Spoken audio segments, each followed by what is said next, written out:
Hello everyone and welcome back. My name is Emma and this is the second installment in my moving series. In the first video, I showed you how I created a table for my new apartment from some inexpensive materials because I was moving out of my parents' house and needed a lot of new furniture for the new larger space. That also has given me the opportunity to explore my favorite style of interior design and create a space with one uniform design pattern. You may have heard that I recently moved, but this wasn't just any move. For me, this was starting a whole new chapter of life, living on my own for the first time, and building my personal lifestyle. Today, I'm going to take you along on a step of that journey and show you how I chose an interior design style to match my personality and decorated the apartment to fit.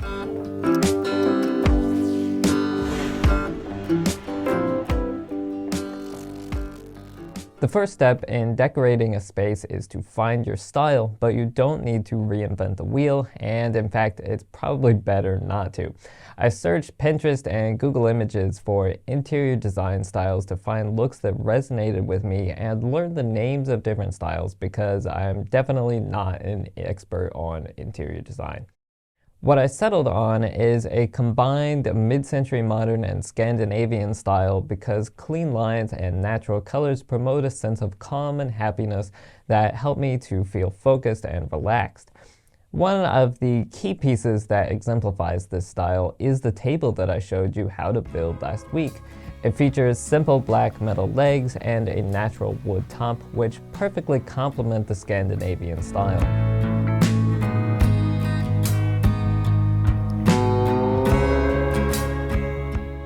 The minimalistic design and natural materials create a calming and peaceful atmosphere in my living space.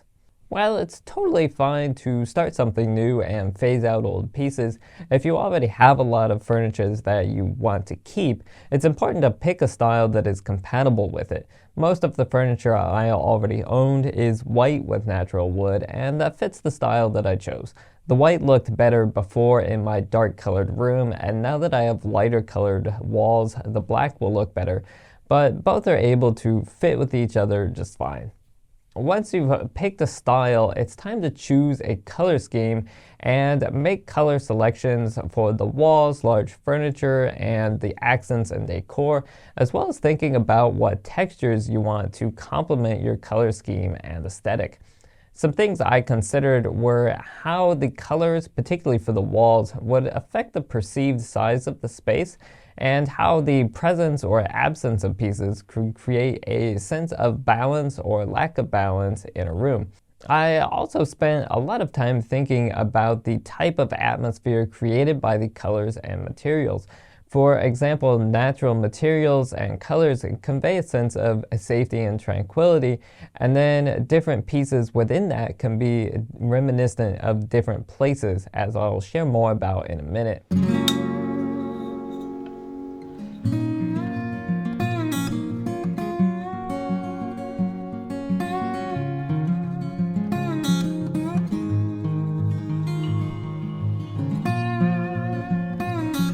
Now, the walls around my apartment are all white or cream and the carpets are tan.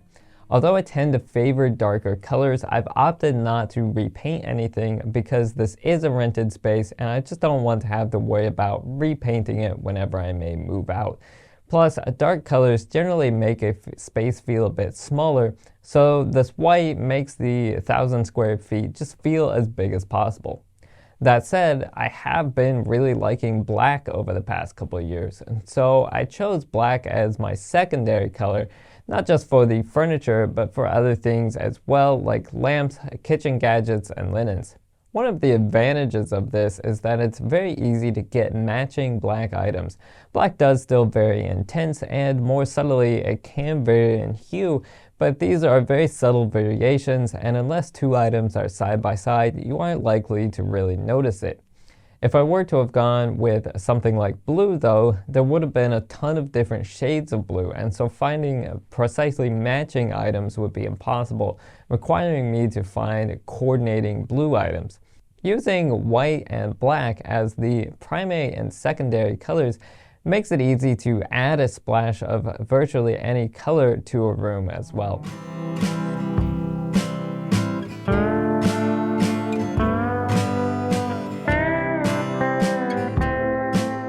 For most rooms, my tertiary color is a natural green.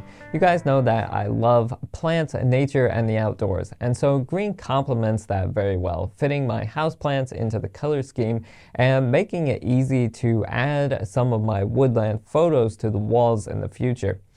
Natural colors also, as I've said, promote a sense of relaxation, which was important to me in the design of my space because I wanted my home to feel calm and safe. All of this brings me to a Scandinavian style with a bit of mid-century modern as well, focusing on black, natural wood, and green. Armed with this style and color scheme, I was able to select smaller items as well as furniture to fit that theme and then lay out my space to create a few different atmospheres. See, one of my goals in the layout was to bring in different vibes from places that I'd been and incorporate those things that I enjoy into my home to promote different moods in different spaces.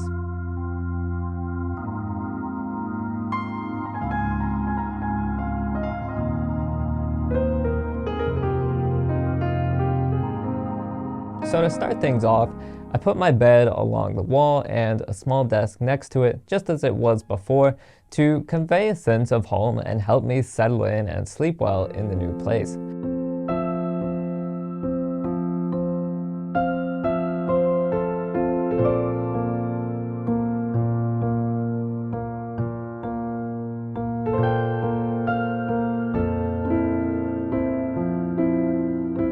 My dad and I actually made this desk when I was young, so it adds a nice touch of childhood, as well as providing a convenient workspace in the bedroom.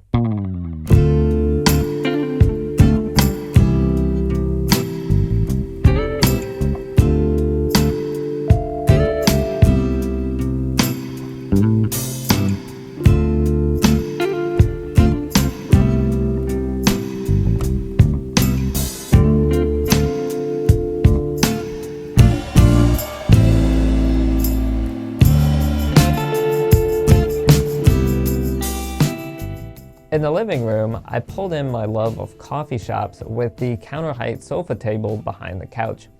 I always enjoy the atmosphere of sitting down in a coffee shop to work, but that's not something that I would actually do every day. This table gives me a spot to sit down for a coffee break, look out my balcony door, and use my laptop. Plus, if I'm watching TV and want to eat a little something, it's a lot easier to sit back there at the table.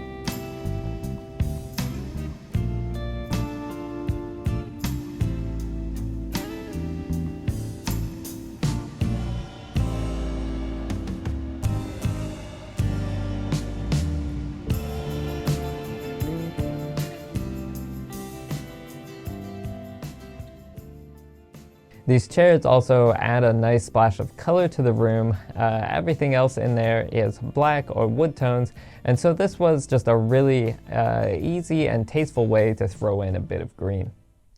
The space in front of that is kind of a combination of a cozy living room and a movie theater with the TV that has some fun reactive LED backlights on it, a soft rug, and the fireplace with some decorative logs.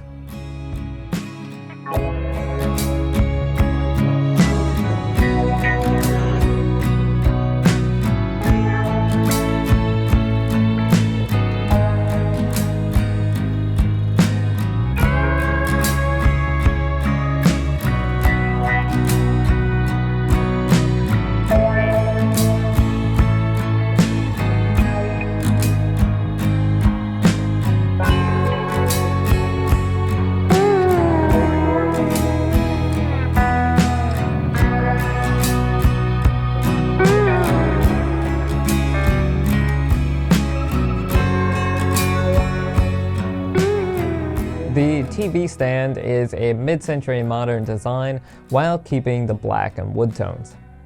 In the kitchen area, and actually a lot of the apartment, I wanted to incorporate some of the mood from the tiny house that I stayed in during a trip a couple years ago.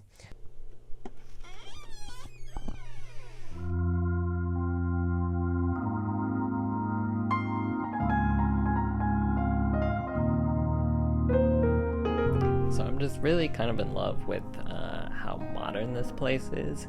And like I said, it's small, but it's very cute, it's very modern, it's very well decorated, and it really has pretty much everything that you need.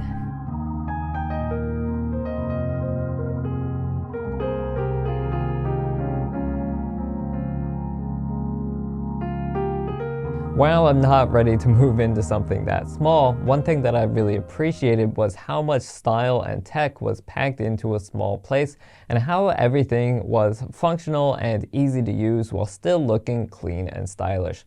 So I've got a Google Nest Mini in here, which is really helpful for some music or timers while I'm cooking, as well as controlling the lights around the apartment and the TV.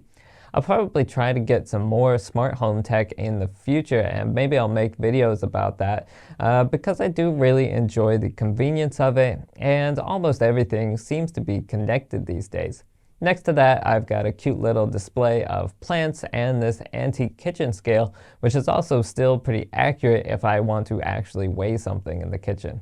The kitchen was a good space to add a lot of small items to fit the style of the apartment, with things like bamboo cutting boards, black silverware and measuring cups, and black napkins. I transferred my soap and hand lotion to some black and bamboo bottles as well, just to get the bottles from the store off of the counter. I also splurged a bit on the dish rack, which was honestly kind of overpriced, but it has a nice mid-century modern style that I really liked.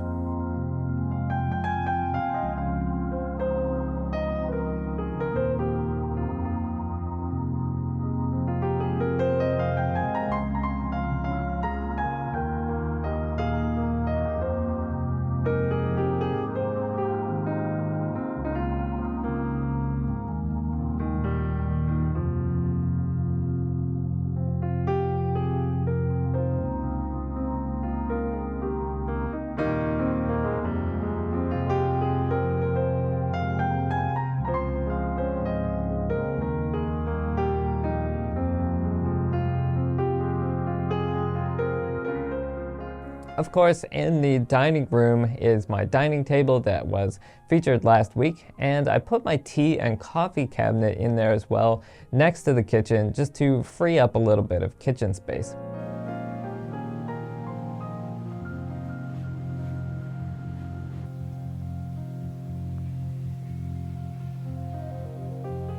Outside on the balcony, I put some basic black and wood furniture just to match the colors of the apartment as I see it through the door. Although I didn't do much with that space, it often reminds me of the hotel balcony I spent a lot of time on last year in Hawaii. Of course, the weather in Hawaii was always perfect, so it's not exactly the same being here in Ohio. But that was just the first time that I had my own balcony, and this is the second, and so, I'm always going to think back to that. It's really nice to be able to step out there for a little break or to do a little bit of work someplace else.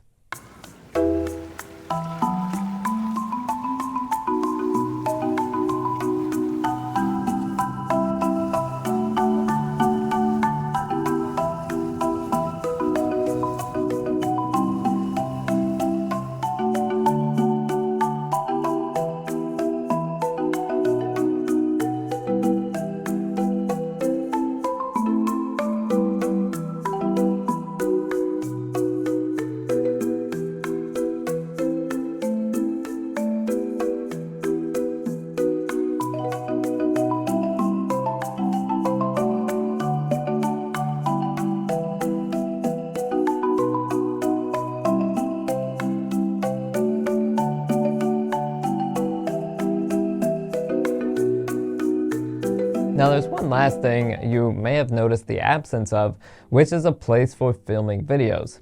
This space. This started off as a spare bedroom, and it is now a sound-treated space where I can work and leave all of my video equipment for creating my YouTube videos set up. But I'm going to go through all of the details of that in next week's episode, so be sure to subscribe so you don't miss that. As always, thank you guys so much for watching, and I will see you in the next one.